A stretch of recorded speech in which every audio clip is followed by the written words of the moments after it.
Sometimes last year during the campaigns for the elections of August 9th, Mother Karua, then running mate to Raila Odinga, the Azimio candidate, said something that is proving true now. Mother Karua said, mutaingia shimo hamutawahi kutoka. Translated into English, that if we didn't take care as Kenyans, we would enter a hole so deep we would not come out of the hole. Nchi yetu imo hatarini. Mukichagua watu hawaeleweki, tutaanguka kwa shimo, hatutaweza kutoka kande hii. It's not so. She was a candidate. And she was speaking as one. And therefore you would dismiss that as the normal stuff you would expect from a campaign candidate. But there's something I saw. I could feel her. There was something in her eyes and in her voice as a communication person. I could see she was sincere, she was honest, and she was worried.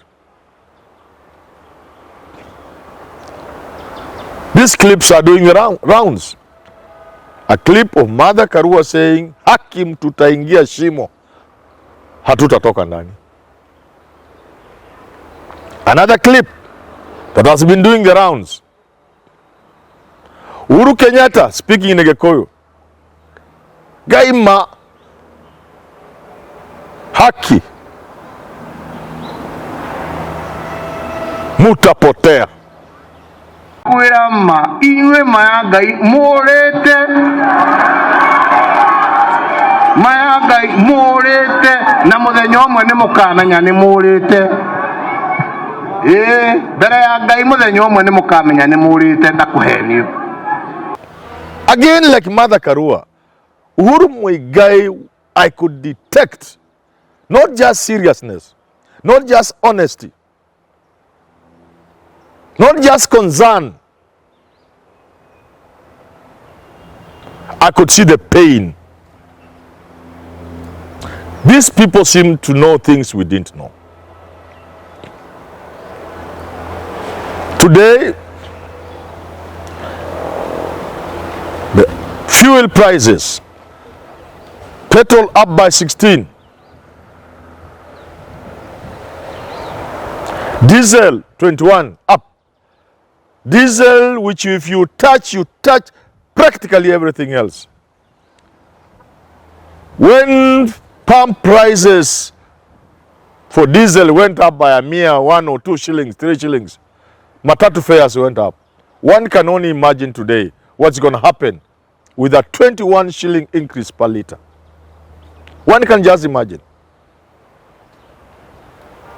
And the bottom up concerns of helping the small person, tuanzie pale chini kwa mtu mdogo. That small person at the bottom of the pyramid, 33 shillings for kerosene. I don't use kerosene. You can imagine the people who use kerosene. Wale wadogo pale chini, pale kwa mama mboga, yule mtu wa boda boda, 33 shillings up. Afadhali wadosi wamewekewa 16. Petrol, diesel yapo watu wa katikati 21 shillings. Lakini yule mtu mdogo mama mboga amepigwa 33 shillings up on kerosene. We are all wondering. There is yet another clip doing the rounds of a man who says he's from Baringo, Elgeyo Marakwet, in a voiced clip, audio. He's asking the president, maliza sisi mara moja. Instead of doing it incrementally, giving us the pain in incremental stages, just do it once. Don't push petrol to 211, then 300, then 350. No, just put it 1,000. If there's any pain you want to bring our way, do it once. That is a Kenyan from Rift Valley. Even the accent tells you. And he has identified himself, and including where he comes from. Either Baringo or Elgeyo Marakwet, one of those two. That do it once. Let's go through the pain. Because the intention is to kill us, just kill us. I speak so bitterly because I can see where we are heading as a country. Nataka niwaambie hii mafuta inaongezwa usiku na mchana. Mimi nataka niwaeleze ya kwamba these people don't understand the damage they are doing to the people and the economy of Kenya. Kwa hii taxes wanaongeza usiku na mchana. Na mimi nataka niwaulize watu wa hapa Manga, tafadhali, mkiona tumesimama hapa mbele yenu, tunawaambia ya kwamba tutengeneze hiyo serikali inakuja ambayo inaelewa lugha ya mwananchi wa kawaida. When you have the chief economist of the country, the man on whom Kenyans through their government is relying for economic, not just growth, but miracle, to transform this country through the bottom-up transformational agenda. I don't know, Buta or something like that. David Ndii. He is engaging in pata potea. He's saying, we come up with economic policy. They may succeed, they may not succeed. Even Harvard, Oxford trained doctors treat people and they die. So he's tossing the country into a pata potea economic situation. Where are we heading as a country? I've been thinking about this thing. I've been agonizing about this thing. Why is government so insensitive? I've tweeted and said, is it really conceivable? Is it possible that a Kenyan member of parliament would be debating another bill to increase taxes? Is it really possible? Or am I dreaming? Would grown-up men and women who live in this country stand on the floor of Senate, on the floor of the National Assembly, to move a bill to introduce more taxes? And there are a number of them, a raft of taxes coming our way. Moving VAT from 16 to 18. Kenya is a leader in the community. You cannot say you want to be uniform with everybody else in the East African community. Kenya is a leader. Kenya should be advising these small countries in the East African community. It should be giving them the dangers. Kenya is the only money economy in the region. Burundi is just subsistence economy. The salary somebody earns is just for fun. They go back in the village, everything is on the farm. Kenya is firmly a money economy. You would know the dangers of overtaxing people, of destroying jobs, thereby creating unemployment and mobs and battalions of young men without jobs. Kenya would be the one to know and advise other East African countries that this is not the way to go. In fact, instead of 16, let's make it 14. You cannot be saying.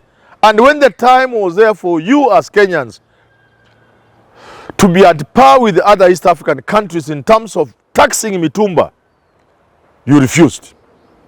You let other countries do. So there's a lie.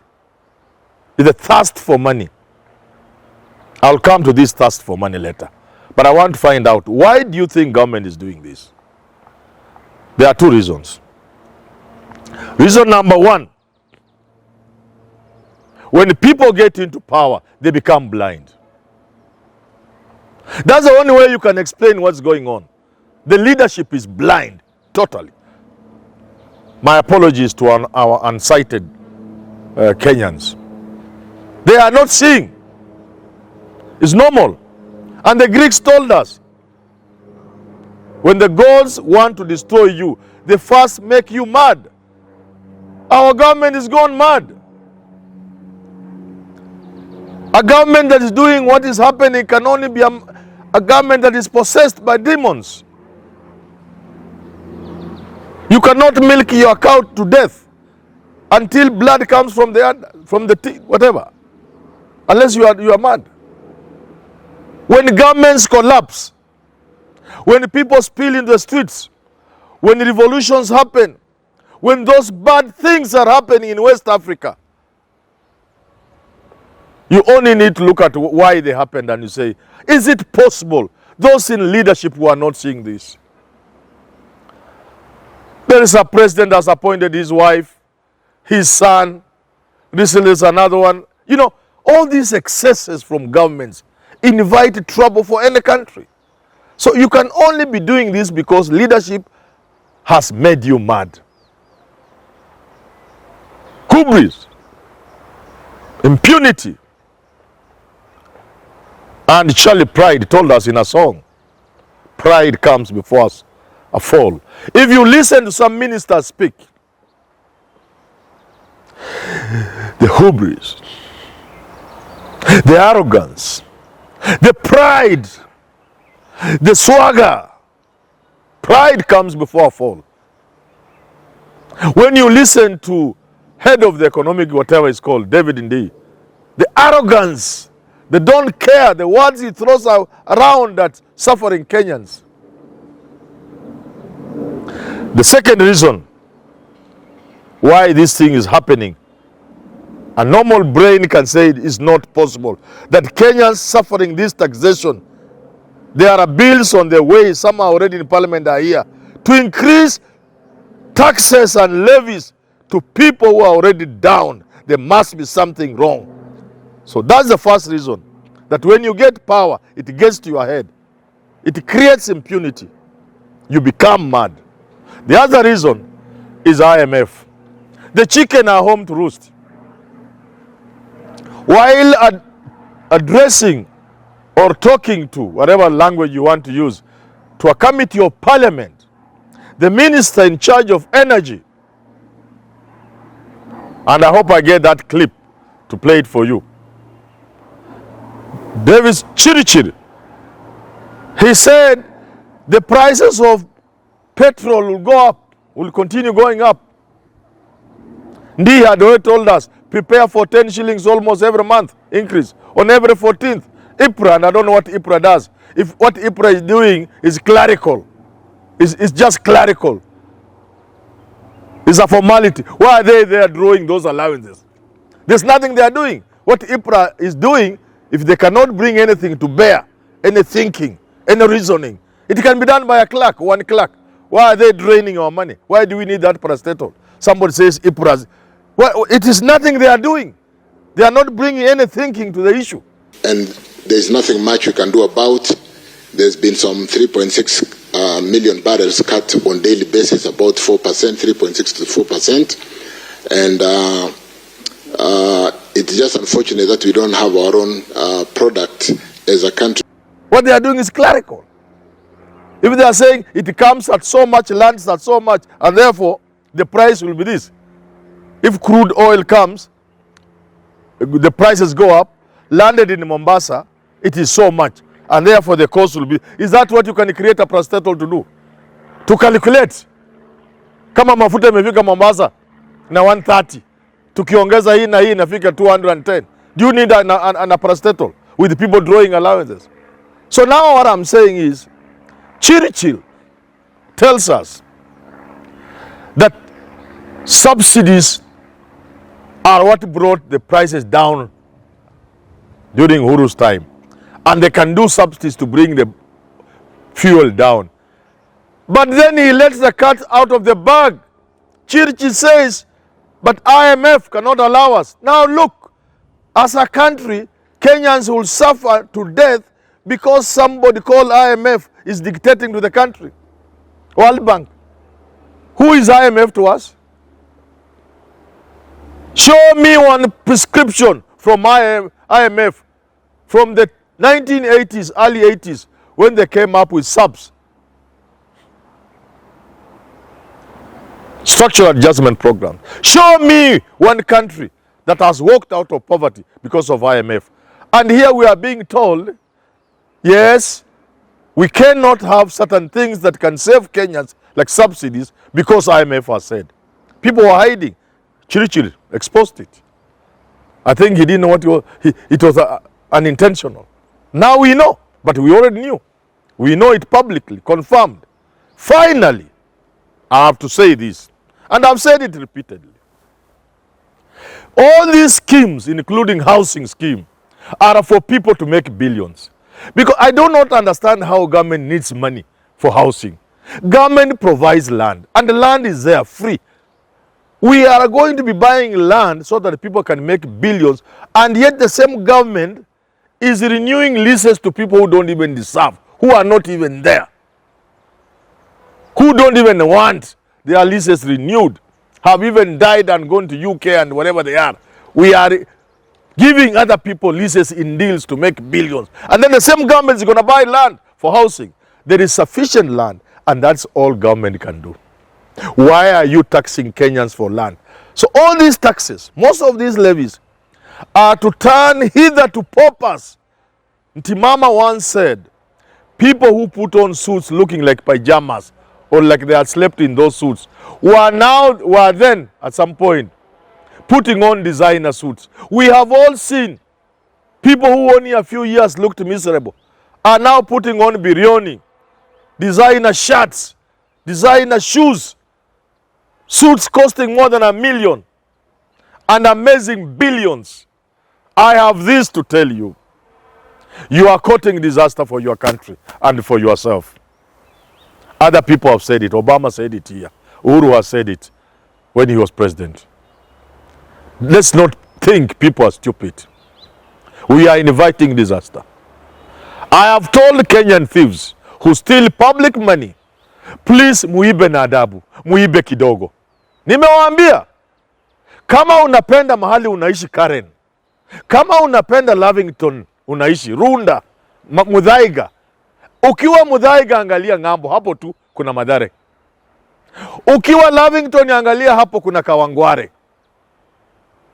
Ukiwa Lang'ata Karen angalia Kibra. Wewe unafikiri Mungu ni mjinga akatengeneza hao maskini wengi kuliko nyinyi matajiri? Invite trouble. You have $1 billion, you want them to be 10 billion. You are so stupid because you can't see that people who have billions, who had billions, who have died, nobody knows them. 5 years after these people died, let me not mention them. Ask people, do they know them? They are forgotten. You leave all these billions to people. Some of them even your relatives don't know because you have hidden. So much money is lost in outside countries by African leaders, politicians, who went to bank money in those big places in their billions of dollars. They die. How much did Sani Abacha have outside? How much money has been banked in Switzerland? You don't need that money. I was telling somebody recently, if somebody gave you $1 billion today and you put in the bank and you were patient for 6 months or 3 months, treasury bills, treasury bonds, bank, deposit account, fixed deposit. Let me tell you that money, the children, we call them the children, the interest alone, you can't finish. The interest on $1 billion, please take your calculator and see. Per day, not per month, not per year, interest per day, even per hour, on $1 billion shillings. And you are subjecting Kenyans to pain through taxation, through levies, so that you may create billions, which you will not eat, you will not finish, you will not know peace, and finally, the money you want, which is making you subject Kenyans to pain, you leave it on this world.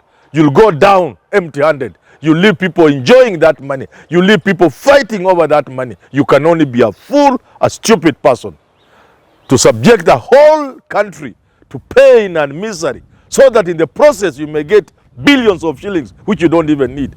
I've just told you, take your pen, take that stupid pen you have, take your calculator, do an interest of even 10% on $1 billion shillings.